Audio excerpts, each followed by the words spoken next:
For decades, the joke about Brazil has been that it's the country of the future and always will be. Despite enormous natural resources, it has long displayed an uncanny ability to squander its vast potential. Now, it's beginning to look like Brazil might have the last laugh. While most of the world is consumed with debt and unemployment, Brazil is trying to figure out how to manage an economic boom. It was the last country to enter the Great Recession, the first to leave it, and is poised to overtake France and Britain as the world's fifth largest economy. Its outgoing president may be the most popular politician on the planet, and with the World Cup and the Olympics on the way, Brazil is about to make its grand entrance on the global stage.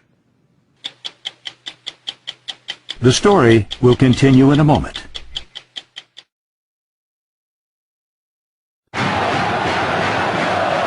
When most people think of Brazil, they think of its passion and excellence in soccer. Not of skyscrapers in Sao Paulo, the financial hub of a fledgling economic superpower. They think of the pulsating beat of the samba and carnival, not commodities or the world's largest cattle industry. They see the beaches of Ipanema and Copacabana and breathtaking vistas. It's quite a view. Yes, incredible, huh? Not Brazilian tycoons like Ike Batista, who has the best view in Rio, not to mention a net worth of $27 billion. How do most Americans see Brazil? They think Buenos Aires is the capital of Brazil, so they mix us with other countries around South America. Most powerful country in South America? GDP-wise, we are bigger than all the other countries together.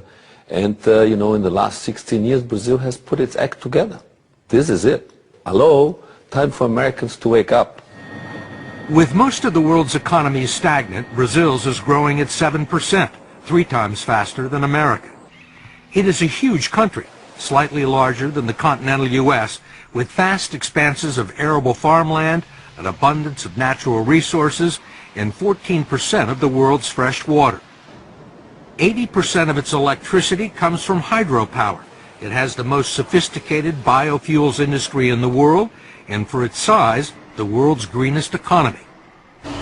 Brazil is already the largest producer of iron ore in the world and the world's leading exporter of beef, chicken, orange juice, sugar, coffee, and tobacco, much of it bound for China, which has replaced the U.S. as Brazil's leading trade partner.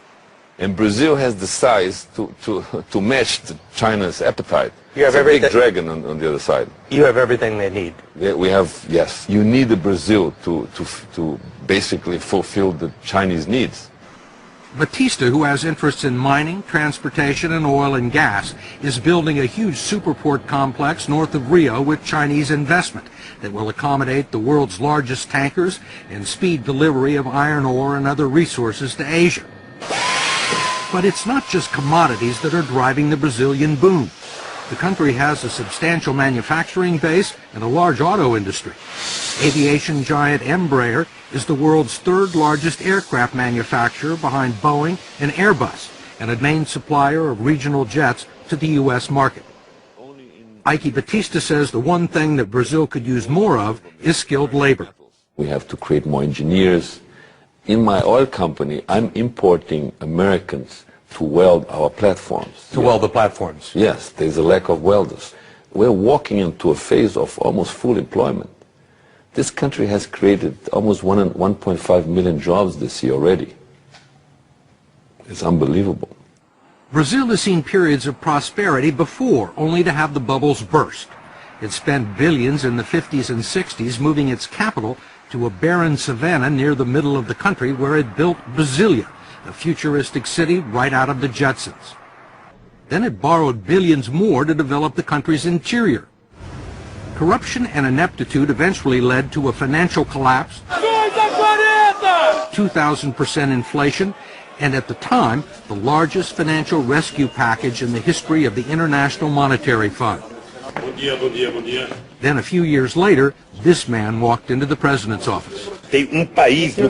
President Luiz Inácio Lula da Silva, known simply as Lula, is a former metal worker with a 4th grade education and a doctorate in charisma. When he was elected 8 years ago on his 4th try, Lula was a firebrand labor leader with socialist tendencies. Some predicted another Hugo Chavez. But he's about to leave office with a 77% approval rating and much of the credit for turning the country around. We talked to him at the presidential residence in Brasilia. When you took office, there were many businessmen both in Brazil and abroad who were very nervous about you, who thought that you were a socialist and that you were going to take the country sharply to the left. Yet these people now are among your biggest supporters. How did that happen?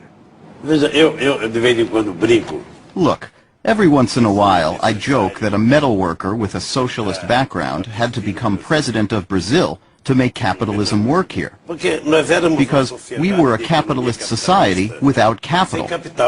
And if you look at the bank's balance sheets for this year, you will see that the banks have never made so much money in Brazil as they have during my government. The big companies have never sold as many cars as they have during my government. But the workers have also made money. How have you managed to do that?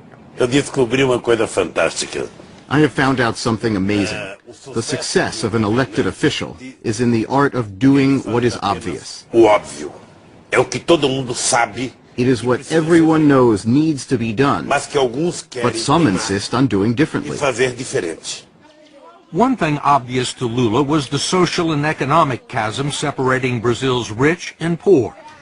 He gave the poor families a monthly stipend of $115 just for sending their children to school and taking them to the doctors.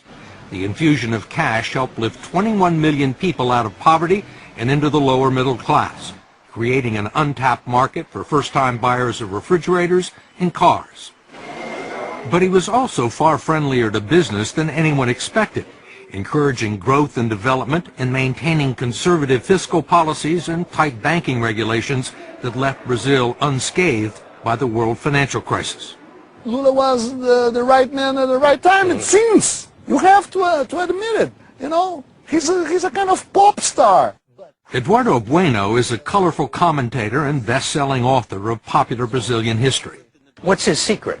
He's streetwise, I guess you can say that. He knows people. He knows the feeling. He knows what they want. He knows how to deal with the rich. He charms President Obama.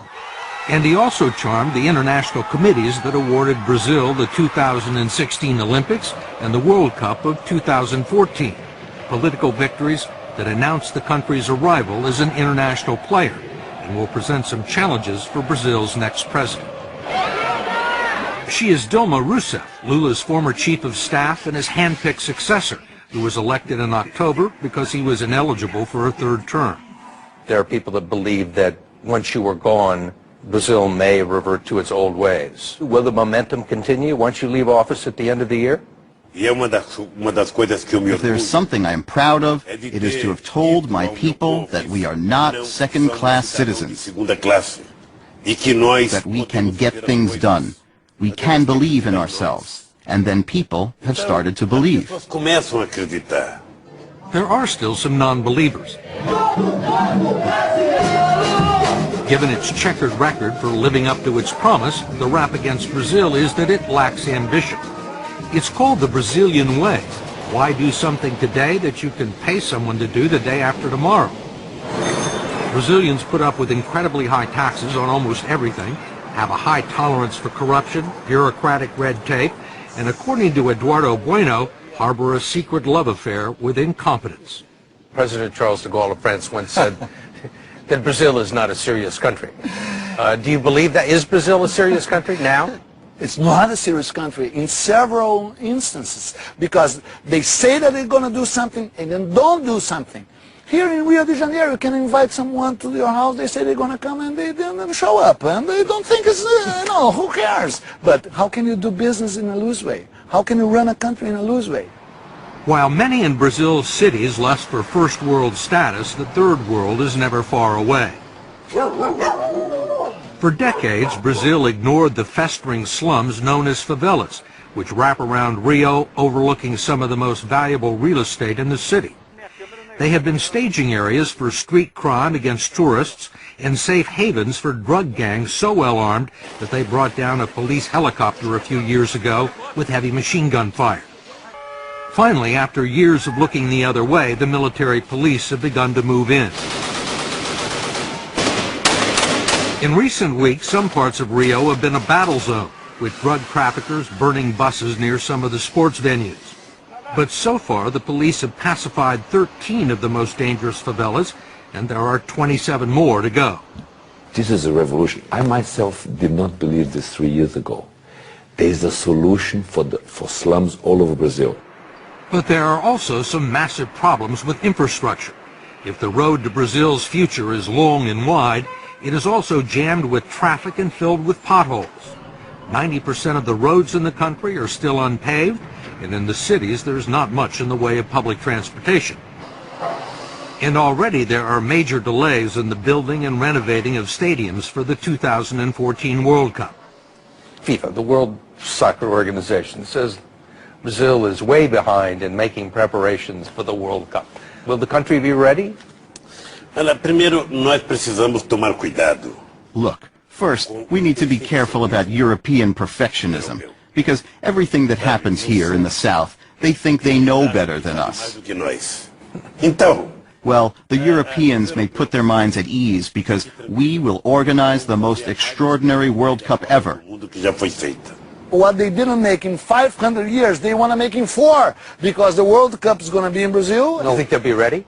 No, I don't think it's going to be ready, especially because Brazilians don't mind to be late. You know, they think, just get a little late, what's the problem? They're going to be planting the grass while the ball was already rolling. Whatever happens in Brazil, no one will be able to blame it on a lack of money. That's because 150 miles off the coast lie what are believed to be the largest discoveries of oil found anywhere in the world in the past 35 years. Petrobras, the state-owned oil company, is preparing to drill 20,000 feet below the surface of the Atlantic to reach oil fields that sit underneath layers of salt beds. This oil story is $1 trillion story right in front of us here. What do the offshore oil discoveries do for Brazil? What do they mean for the country's future? Oh, it means, you know, we should be producing in excess of 6 million barrels a day. So it put us among the third, fourth largest producer in the world, massive exporter. President-elect Dilma joked that the oil discoveries were just the latest proof that God is Brazilian. An economist from Goldman Sachs, no less, had predicted that Brazil, along with Russia, China, and India, will dominate the world economy in the 21st century. If it happens, Brazil would be a different kind of superpower, one that would rather make love, not war. It has no nuclear arsenal, and aside from contributing a small number of troops to the Allied cause in 1944, Brazil hasn't fought a war since 1870. Why fight? With all the pleasures, beach and sun, war, forget it. Soccer, let's watch a soccer game. Let's go to the beach. Let's drink a beer.